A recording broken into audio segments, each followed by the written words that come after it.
खानेपानी जनताको आधारभूत आवश्यकता हो, तर सप्तकोशी सहरी खानेपानी आयोजना आज जनताको सेवा गर्ने संस्था होइन, भ्रष्टाचार, अनियमितता र गैर जिम्मेवारीको जिउँदो उदाहरण बनेको छ। फतेहपुर स्थित जुटपानी क्षेत्रमा माटो परीक्षणको नाममा कामै नगरी करिब 4,44,000 रुपैयाँ भुक्तानी निकासा गरिएको तथ्य अब बाहिर आएको छ। न काम भएको छ, न माटो परीक्षण गरिएको छ, न कुनै प्राविधिक प्रतिवेदन देखाइएको छ। तर यी सबै प्रक्रिया पूरा भएको जस्तो कागज बनाएर सरकारी ढुकुटीबाट लाखौं रुपैयाँ सिधै निकालिएको छ। यो विषयमा खानेपानी उपभोक्ता समितिका अध्यक्ष लेखनाथ घिमिरेले काम नभएको कुरा स्वयं स्वीकार गरिसक्नु भएको छ। खर्च भएको काम सुरु पनि गरियो हेर्नु त्यहाँ।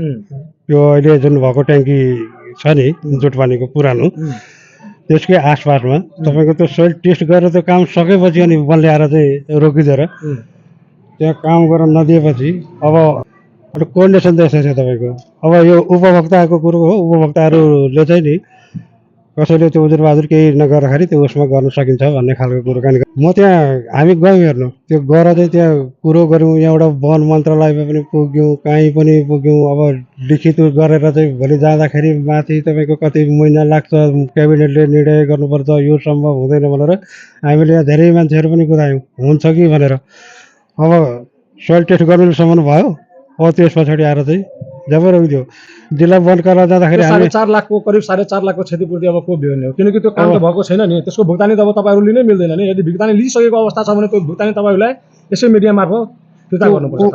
सोइल टेस्टको काम त्यहाँ भएको छ होइन, हामी पनि अब त्यहाँ अगाडि के गर्नु भएको त्यो भिन्दै हो। त्यहाँ जुन कामको लागि थियो नि त्यो काम भएन, कुरा सकियो। जुन कामको लागि पैसा खर्च भयो नि त्यो टेस्टहरू, त्यो काम भएन भनेपछि त्यो सकियो। न त तपाईँहरू वनमा आउनु मात्रै लिनु भएको थियो, हामीलाई थाहा छ।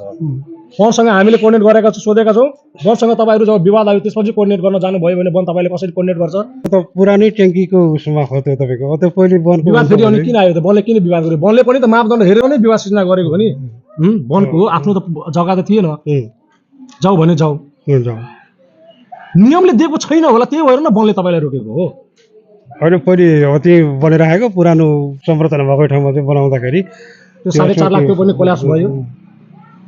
त्यो घाटा एकदमै भयो। अर्थात् यो हल्ला होइन, यो अनुमान होइन, स्वीकारोक्ति सहितको तथ्य हो।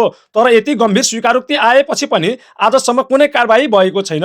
उल्टै उपभोक्ता समितिका सचिव रमेश कार्की आफू जिम्मेवार नरहेको दाबी गर्दै सम्पूर्ण दोष ठेकेदार राजीव राउतमाथि थुपारेर जवाबदेहिताबाट पन्छिन खोजिरहेका छन्। 4,43,700 कति रुपियाँको त्यहाँ सोइल टेस्टहरू के त्यहाँ जुटपानीमा भएको छ। त्यो हाम्रो सरकार होइन, त्यो चाहिँ हजुर हाम्रो प्राविधिकहरूको हो। उहाँहरूले आयोजनाले गराउनुहुन्छ। कसले हेराएको थियो?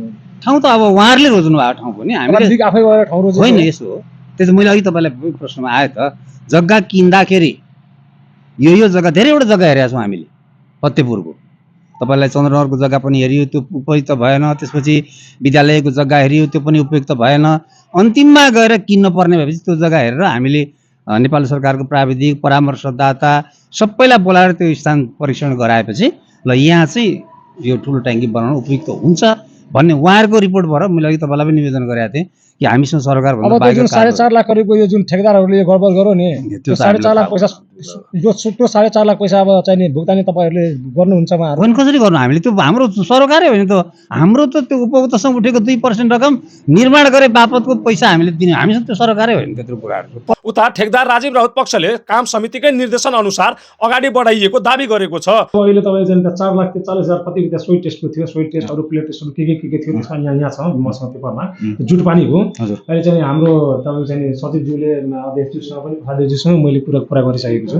उहाँले चाहिँ भन्नुभयो कि त्यो ठाउँ चाहिँ नि उहाँ तपाईँ आफै गएर चाहिँ नि खोजी नै नगरिकन आफ्नै तरिकाले गएर त्यहाँ जुन जसरी तपाईँ काम गर्नुभयो त्यहाँ काम भएन, जुन यो पैसा दुरुपयोग भयो, यस विषयमा के भन्न चाहनुहुन्छ तपाईँ? त्यस्तो छैन कि हामी आफ्नै हिसाबले निर्माण व्यवसाय कतै कहीँ काम गरे छैन। अगाडिमै सर उहाँले भन्नुभयो, उहाँले अगाडि नै राख्नु होइन। निर्माण व्यवसाय अगाडि नै मैले सोधेको थिएँ कि थिएन, सोध्नुभयो। निर्माण व्यवसाय आफ्नै हिसाबले कतै कहीँ जाँदैन कि। यदि गयो भने उहाँहरूको त्यो छ, अधिकार छ, राइट छ कि पैसा रोकिदिने कि हाम्रो बिल चाहिँ रोकिदिने हो। तर बिल त पास भयो, हामी आफ्नो हिसाबले त्यही काम गरेको छैनौँ। कन्सल्टेन्ट र समितिले देखाएर मात्रै हामी काम गरेको छौँ कि। अनि सोइल टेस्टको कुरा गर्नुभयो, सोइल टेस्ट चाहिँ अब टेक्निकली अब यहाँ जग्गा सग्गा के विवाद थियो ल त्यहाँ गरियो, हामीलाई त गर्न भन्नु ल त सुरु गरिहाल्छौँ। त्यहाँ सोइल टेस्ट गर्नको लागि यहाँबाट चाहिँ समितिले तपाईँहरूलाई पठाएको हो कि तपाईँ आफ्नै मनले जानुभयो? कन्सल्टेन्टले पठायो हामीलाई। तर यहाँ त भन्दैछ कि पठाएकै छैन भनेर। होइन त सोध्नु न, कसैले प्रुफ दियो भने मलाई। सबैको अगाडिमा होइन म कन्ट्र्याक्टर कुनै भी हालतमा आफ्नो हिसाबले काम गर्न सक्दैन कि यहाँ त्यसो भए समितिले निराधार आरोप तपाईँहरूमाथि लगाएकै हो त्यसो भए है। अब प्रश्न सिधा छन्, काम नभएको थाहा हुँदाहुँदै भुक्तानीको सिफारिस कसले गर्यो, बिल कसले प्रमाणित गर्यो र करिब 4,44,000 रुपैयाँ कुन आधारमा निकासा गर्यो? यदि कामै भएको थिएन भने यो पैसा कसको खातामा गयो र किन आजसम्म फिर्ता ल्याउने प्रक्रिया सुरु भएन? अध्यक्ष स्वीकार गर्छन्, सचिव पन्छिन्छन्, ठेकेदारमाथि दोष थुपारिन्छन्, तर जनताको पैसा खर्च भएको सत्य कहिले नकार्न सकेको छैन। यही हो संस्थागत मिलोमतोको स्पष्ट सङ्केत। अझ गम्भीर कुरा के छ भने यो एउटा मात्र घटना होइन, करिब 49 करोड रुपैयाँको सप्तकोशी सहरी खानेपानी आयोजना, पहिलेदेखि नै कामभन्दा बढी भुक्तानी, कानुन विपरीत जग्गा खरिद, पाइपलाइनको गुणस्तरमा प्रश्न र पाइप चोरी जस्ता गम्भीर आरोपले घेरिएको छ।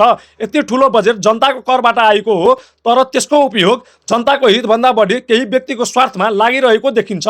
खानेपानी जस्तो जनताको जीवनसँग प्रत्यक्ष जोडिएको सेवामा यस्तो लापरवाही सामान्य गल्ती होइन, यो सीधा जनतामाथिको अन्याय हो। आज करिब 4,44,000 को कुरा बाहिर आयो, भोलि यही शैली दोहोरिँदै गयो भने लाखौं करोडौं रुपैयाँ कागजमै सकिनेछ र जनता पिउने पानीको आशामा लाइनमै उभिरहनेछ। अब प्रश्न उठ्नै पर्छ, काम नगरी भुक्तानी लिनेहरूलाई कारबाही कहिले? जनताको पैसामा कोही पनि मनपरी गर्न पाउँदैन। आज प्रश्न नगरे भोलि यही लुट नियम भन्छ। सप्तकोशी खबरका लागि सप्तरीबाट सहकर्मी कैलाश माझीको रिपोर्ट।